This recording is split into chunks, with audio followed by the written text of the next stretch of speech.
یہ کہتے ہو کہ جب سب نے حسین کی بیعت کر جب سب نے یزید کی بیعت کر لی تو حسین نے کیوں نہیں کی؟ سوال یہ نہیں ہونا چاہیے، سوال یہ ہونا چاہیے کہ جب حسین نے بیعت نہیں کی تو دوسروں نے کیوں کر لی؟ کیوں؟ کیونکہ بیعت کا معیار اہل بیت کو بنائی۔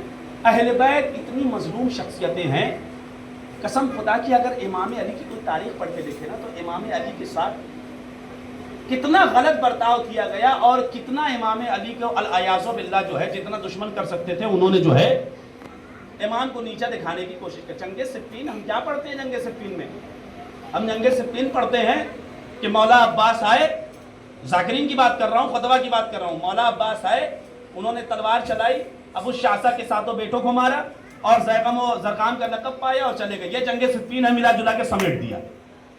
یعنی ہم کل ملا جلا کے آدھے گھنٹے میں جنگ صفین کو سمیٹ دیتے ہیں۔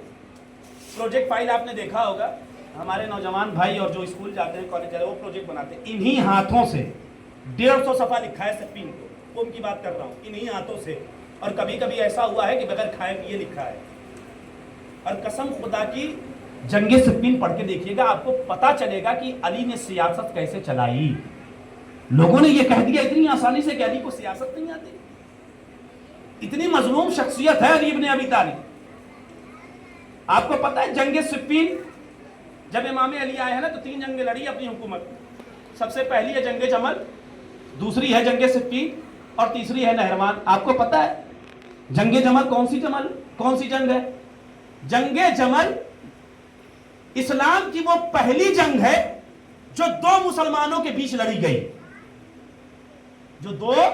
یہاں معاملہ مسلمان اور مشرک کا نہیں ہے، مسلمان اور کافر کا نہیں ہے، یہاں 2 مسلمانوں کے درمیان جنگ لڑی گئی، اسے جمل کہتے ہیں، اور اس کے بعد صفین لڑی گئی۔ پتا ہے آپ کو جنگ صفین کے لڑنے سے پہلے کس سے لڑی گئی ہے جنگ صفین؟ امام علی کے درمیان اور فقیر شام کے درمیان۔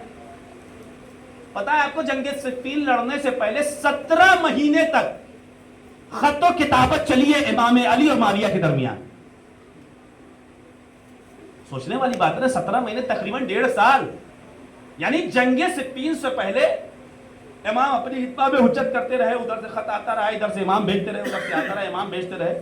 تو ہم اور آپ یہ سوال اٹھے گا نا ذہن میں کہ بھائی وہ تو امام ہے نا، ہمارے اور آپ کے جیسا انسان اگر کسی کے یہاں کام کرانے جائے اور وہ 1-2 مرتبہ لکھے یا کچھ بھی کام کرے اور سامنے والا کام نہ کرے تو ہم سمجھ جاتے ہیں کہ یہ جو ہے اب کام نہیں کرنے والا ہے، لہذا اب اس کے یہاں جو ہے وہ بات آگے بڑھا کے جو کوئی فائدہ نہیں ہے۔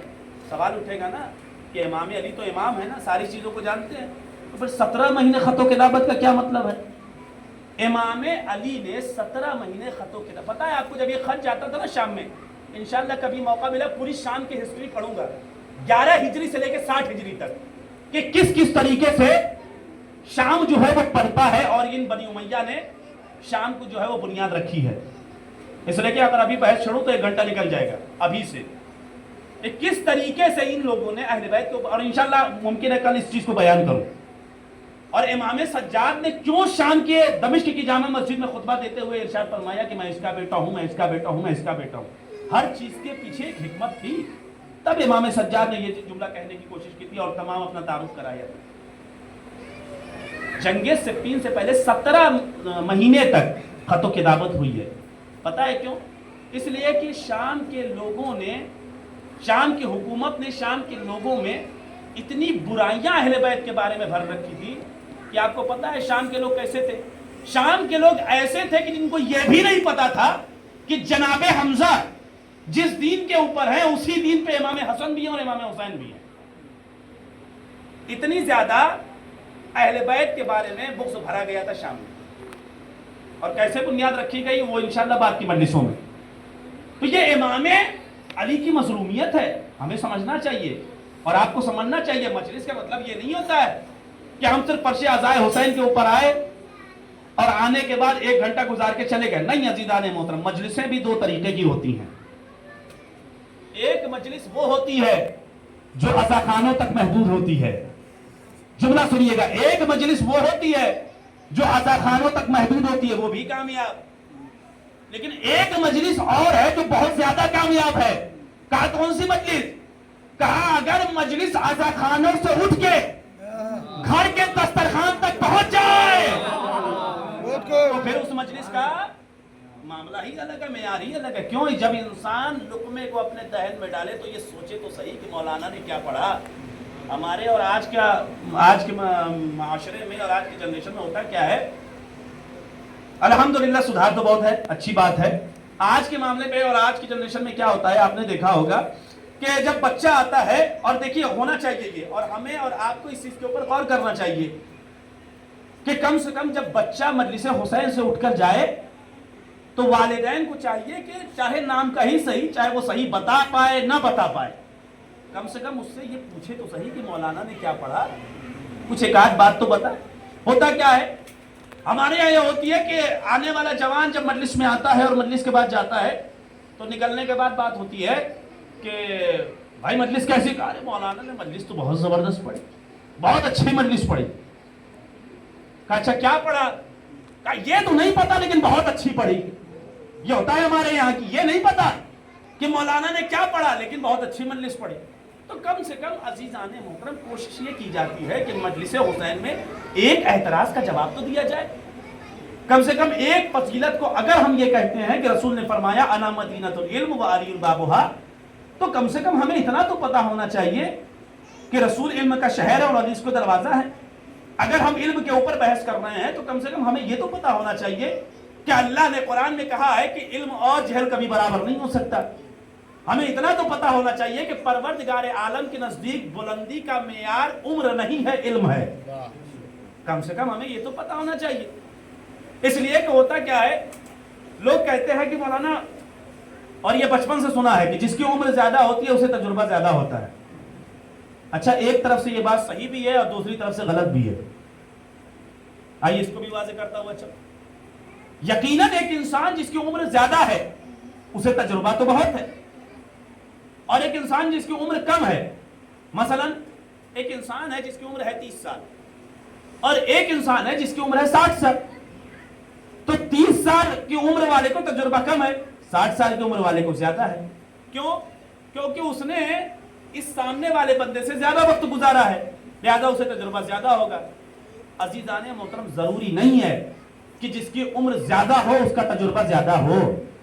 اس لیے کہ تجربہ، توجہ چاہتا ہوں جملے پہ اوپر غور کریے گا، تجربہ جو ہوتا ہے وہ گھر میں بیٹھنے سے نہیں ہوتا ہے، سختیوں کو برداشت کرنے سے ہوتا ہے.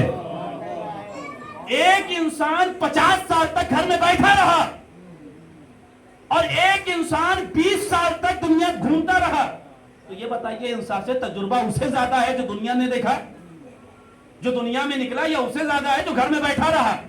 تو عزیزان محترم کہنے کا مقصد یہ ہے کہ کبھی بھی برتری اور بلندی کا معیار عمر نہیں تھی. ہمیشہ سے پروردگار عالم نے برتری کا معیار علم کو بنایا ہے اور برتری کا معیار تقوی کو بنایا ہے. اس لیے کہ پروردگار عالم نے انسان سے چاہا ہے کہ انسان مسلمان ہو، مسلمان مومن ہو اور مومن متقی ہو. آپ نے قرآن مجید میں جملہ سنا ہے، ہماری سورہ بقرہ جب اسٹارٹ ہوتی ہے تو ہم پڑھتے ہیں نا لام میم ذالک الکتاب لا ریب فیہ ھدی للمتقین. آگے کیا ہے؟ الذین یؤمنون بالغیب ویقیمون الصلاۃ ویؤتون الزکاۃ، پھر آگے تک. کہنے کا مقصد کیا ہے کہ ہم جب سورہ بقرہ کھولتے ہیں، قرآن پڑھتے ہیں تو پڑھتے ہیں بسم اللہ الرحمن الرحیم الف لام میم الف لام میم. کیونکہ الف لام میم کا ترجمہ کوئی نہیں کر سکتا. کیوں؟ کیونکہ یہ حروف مقطعات ہیں اور یہ راز ہیں اللہ کے جو صرف اہل بیت کو معلوم ہے. کوئی عام انسان اس کے بارے میں دعویٰ نہیں کر سکتا. لہذا جب قرآن میں دیکھیں تو ہر جگہ لکھا ہوگا، جہاں الف لام را لکھا ہو، الف لام میم صاد لکھا ہو یا الف لام میم لکھا ہو تو وہاں ترجمے میں بھی الف لام میم ہی لکھا جاتا ہے. کیا ہے اس کے بعد؟ ذالک الکتاب لا ریب فیہ. یہ وہ کتاب، اللہ کہہ رہا ہے یہ وہ کتاب ہے جس میں کسی بھی طریقے کے نہ کوئی شک ہے نہ ہی کوئی شبہ ہے. اور یہ ہدایت کس کے لیے؟ ھدی للمتقین. یہ ان کے لیے. متقین کون ہے؟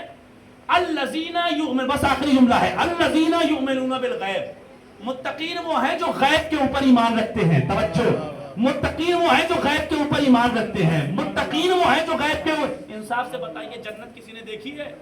کہا نہیں دیکھی ہے، لیکن مانتے ہیں. کیوں مانتے ہیں؟ کہا اس لیے مانتے ہیں کہ کائنات کے سچے رسول نے بتایا